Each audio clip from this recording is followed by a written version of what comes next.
মা, কে যেন কাঁদছে বাইরে। তুমি শুনছো কি? কই না তো, আমি তো কারো কান্না শুনছি না। এত জোরে শব্দ হচ্ছে তাও শুনতে পাচ্ছ না? দাঁড়াও, আমি জানালাটা খুলে দেখি কি কাঁদছে।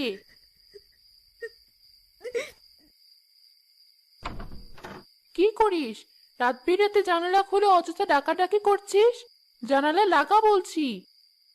আমি ডাক দেওয়ার সাথে সাথে কান্নার শব্দটা বন্ধ হয়ে গেল। আশ্চর্য, কান্নার শব্দটা ওই আম গাছটার কাছ থেকেই আসছিল। কাল দিনে গিয়ে দেখবো রাত করে কে এত জোরে জোরে কাঁদছিল ওখানে।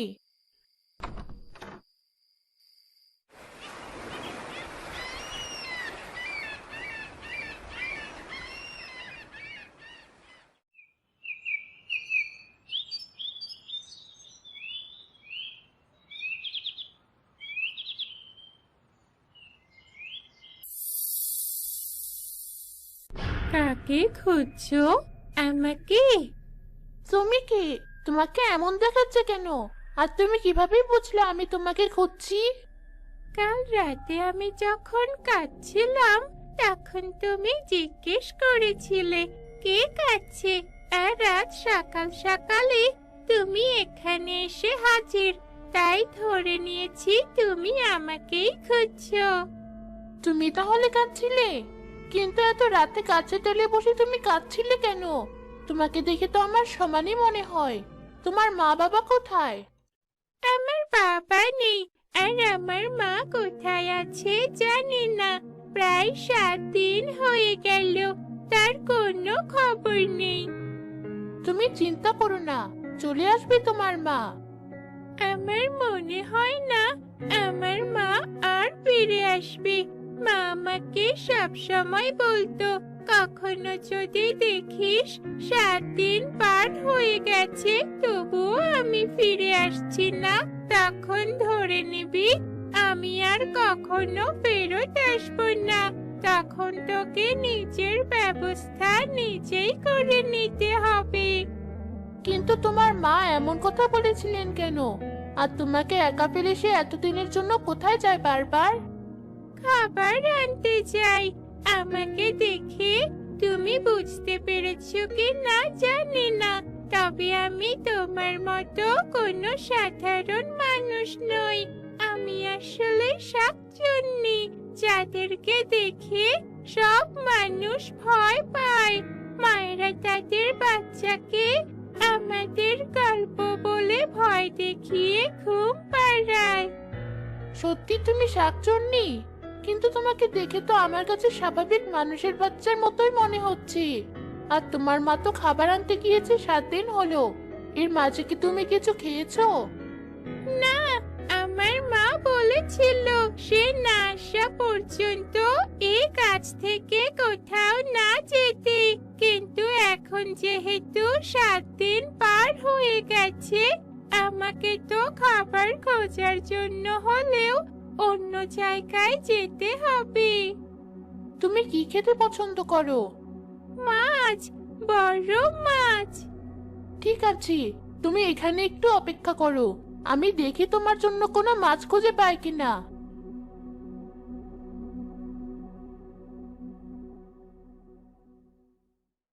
কি বাজার করে এনেছো আজ? আজ বাজারে সস্তায় দুটো বড় বড় রুই মাছ পেলাম। দেখো তো কেমন।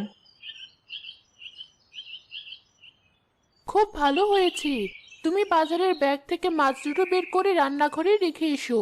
আমি বড় দাটা নিয়ে আসছি মাছ কাটার জন্য। ঠিক আছে।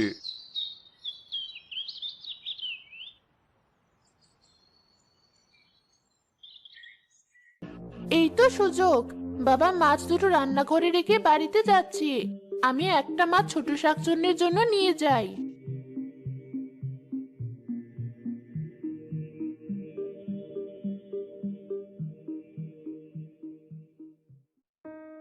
তোমাকে ধন্যবাদ।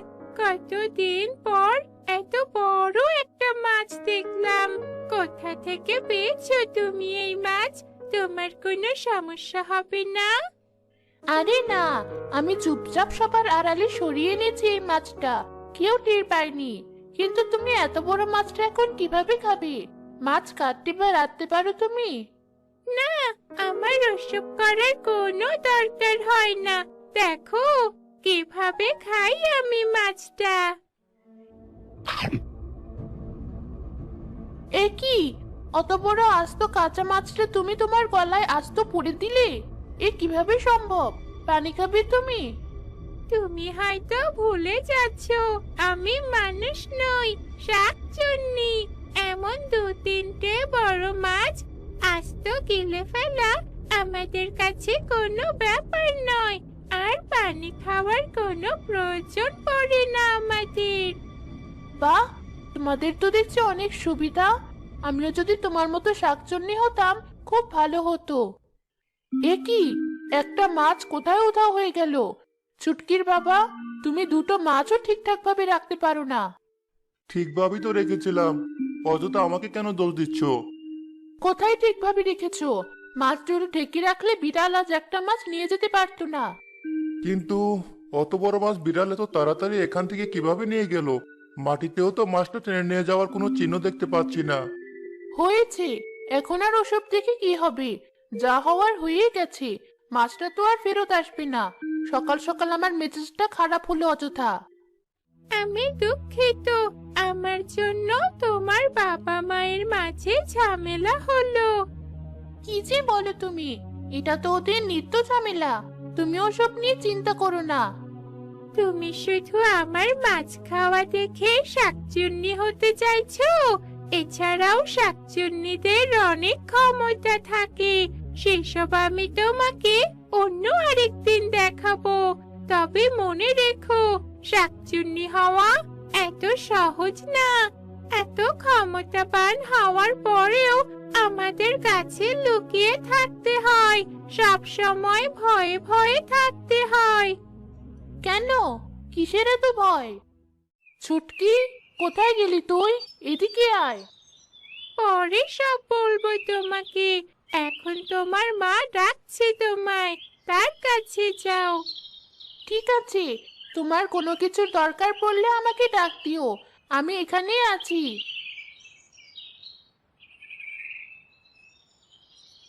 কোথায় গিয়েছিলি তুই?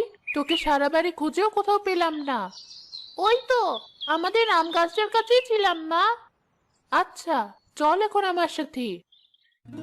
বিকেল হলে ছুটকি তার বন্ধুদের সাথে বাড়ির উঠোনে লুকোচুরি খেলছিল। ছুটকিকে রেখে তার বন্ধুরা বিভিন্ন জায়গায় লুকিয়ে পড়লো। তোর ভালো লাগে না, প্রতিবারই আমাকে চোর বানায় ওরা। ওদেরকে খুঁজতে খুঁজতে আমার এত সময় চলে যায় যে নিজের খেলার আর সময় থাকে না। ছুটকি, এদিকে এসো। হ্যাঁ বলো, কি হয়েছে? তুমি চাইলে আমি তোমায় বলে দিতে পারি কে কোথায় লুকিয়েছে, তাহলে তুমিও খেলার সুযোগ পাবে। সত্যি বলছো? কিন্তু তুমি কিভাবে জানলে কে কোথায় লুকিয়েছে? শাকচুন্নি হওয়ার এই আরেক সুবিধা, আমাদের দৃষ্টিশক্তি খুব ভালো হয়। এবার বলো, তুমি জানতে চাও কি না? কেন চাইবো না, বলো তাড়াতাড়ি। শাকচুন্নির কথা মতো ছুটকি একে একে সবাইকে খুঁজে বের করলো। এরপর ছুটকির পালা এলো লুকোনোর। ওরা সবাই যার যার মতো লুকিয়ে পড়েছে। এবার তুমি আমাকে এমন একটা জায়গার কথা বলো যেখানে লুকোলে ওরা কেউ আমায় খুঁজে পাবে না। তোমাদের বাড়ির কড়াই গাছটার পেছনে ছোট একটা ঘর আছে, ওখানে লুকোলে কেউ তোমায় খুঁজতে যাবে না। তুমি অনেক ভালো, আমি তাহলে গেলাম।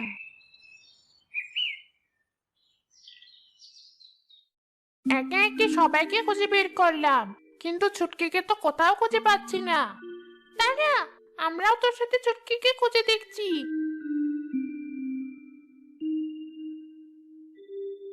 তোরা পেলে কোথায় চটকিকে? না, সন্ধ্যা হয়ে গেল প্রায়, এখন ওর আসার কোনো খবর নেই। যাই, ওর মাকে গিয়ে জানাই ব্যাপারটা।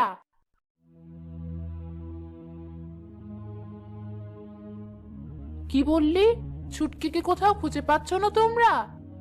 ছুটকি, কোথায় চলে গেলি তুই? কি হলো, এত শোরগোল কিসের? একটু শান্তিতে ঘুমোচ্ছিলাম, ঘুমটা ভেঙে দিল। আমাকে ওরা শান্তিতে ঘুমোতেও দেবে না দেখছি। কি বলে ছুটকির মা? ছুটকিকে কোথাও খুঁজে পাওয়া যাচ্ছে না? দাঁড়াও, আমি এখনই লোক লাগাচ্ছি ছুটকিকে খোঁজার জন্য। ছুটকিকে পাওয়া যাচ্ছে না মানে? ওই ভাঙা ঘরটাতেই তো থাকার কথা ওর। গিয়ে দেখি তো। শাকচুন্নি উড়ে ওই ঘরটাতে গিয়ে দেখলো ঘরের দরজাটা শক্ত করে লাগানো। সে এক টান দিয়ে ঘরের দরজাটা ভেঙে দেখলো ছুটকি ভয়ে কাঁপছে। ছুটকি, কি হয়েছে তোমার? তুমি এখনো বাড়ি ফিরে যাওনি কেন? সবাই তোমায় খোঁজাখুঁজি করছে তো। আমি তো যেতেই চেয়েছিলাম, কিন্তু দরজাটা তো শক্তভাবে লেগে গিয়েছিল যে খুলতেই পারছিলাম না। আর ওই সাপটার জন্য ভয়ে আরো নড়তে পারছিলাম না। ওই পুচকে সাপ দেখে এত ভয় পাওয়ার কি আছে? এই সাপ, বাঁচতে চাইলে পালা এখান থেকে। আমি সাপটাকে এত করে ভয় দেখানোর চেষ্টা করলাম, সাপটা নড়লও না, আর তুমি বলার সাথে সাথে পালালো। হ্যাঁ, কারণ আমি শাকচুন্নি। আমার হাত ধরো, তোমাকে বাড়ি রেখে আসি।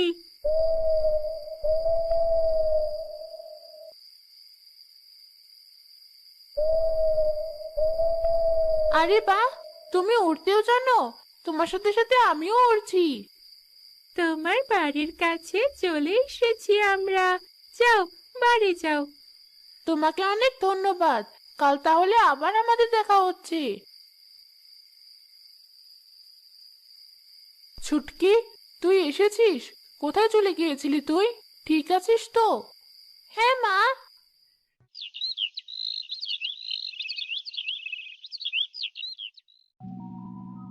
এরপর থেকে ছুটকি প্রায় প্রতিদিনই শাকচুন্নির সাথে অনেকক্ষণ গাছে বসে গল্প করত। তার কাছে বিভিন্ন ফন্দি শিখত। এই নাও তোমার মাছ।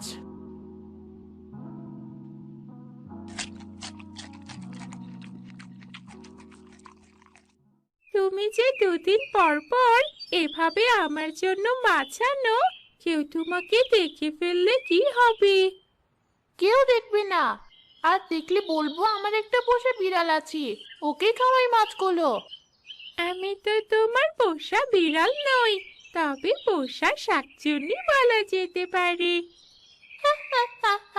তা বলা যায়। আচ্ছা, তোমরা শাকচুন্নিরা এত ভালো হওয়ার পরেও মানুষরা শুধু তোমাদের ক্ষতি করতে চায় কেন? সব শাকচুন্নিরা আমার মতো ভালো হয় না। কিছু খারাপ শাকচুন্নির জন্য আমাদের মতো ভালো শাকচুন্নিদেরকেও মানুষ ভয় পায়। আমার মাও হয়তো কোনো মানুষের হাতে ধরা পড়েছে। তার শেষ পরিণতি কি হলো সেটা বোধহয় আমার আর কখনো জানা হবে না। থাক, ওসব কথা বাদ দাও। তুমি বলেছিলে আমাকে তোমার মতো ভয়ঙ্কর হাসি শেখাবে, এবার শেখাও। ঠিক আছে, এই দেখো, এভাবে তোমার দাঁতগুলো বের করো আগে।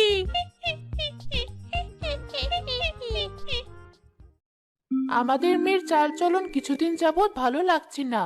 ওকে কোনো কিছু ভর করেনি তো? মানে কি বল করবে ওকে? সারাটা দিন ওই আম গাছে বসে বসে কার সাথে যেন কথা বলে। তুমি যতবারই বাজার থেকে মাছ কিনে আনো, ততবারই মাছ চুরি করে ওই আম গাছে নিয়ে যায়। সেদিন ওকে একটু বকেছিলাম বলে আমার দিকে তাকিয়ে এমন ভয়ানক একটা হাসি দিল, দেখে আমার ভয়ে আত্মা শুকিয়ে গিয়েছিল। বলো কি? এসব লক্ষণ তো ভালো না। সাধু বাবাকে একবার বাড়িতে ডেকে আনো, সেই আমাদের মেয়েকে দেখে বলুক কি হয়েছে। ঠিক আছে।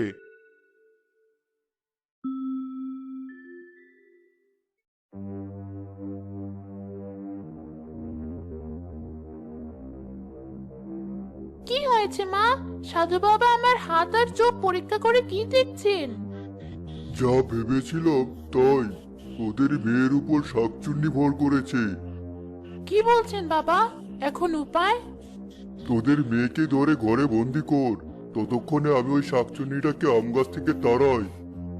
তোমরা ভুল বুঝছো, শাকচুন্নি আমার উপর ভর করেনি। আর কোনো কথা নয় ছুটকি। ছুটকি, তুমি চুপচাপ তোমার ঘরে থাকো এখন। আমার কিছু একটা করতে হবে, নয়তো ওরা শাকচুন্নিকে মেরে ফেলবে।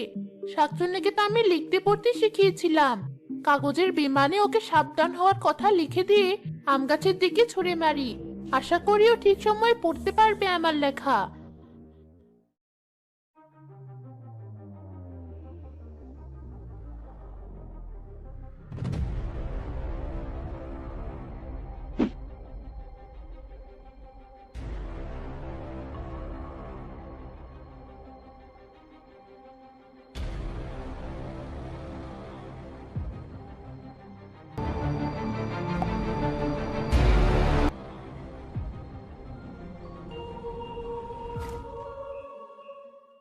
অনেকক্ষণ পর ছুটকির মা আর সাধু বাবা তাকে খবর জানালো শাকচুন্নিটা আর তাকে জ্বালাবে না।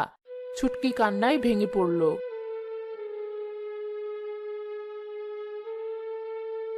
আমার পায়ের কাছে কি এটা?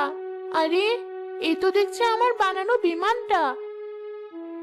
শাকচুন্নি মনে হয় এটা পায়নি, কিন্তু এখানে তো অন্য লেখা। আমি এখন কই গাছে।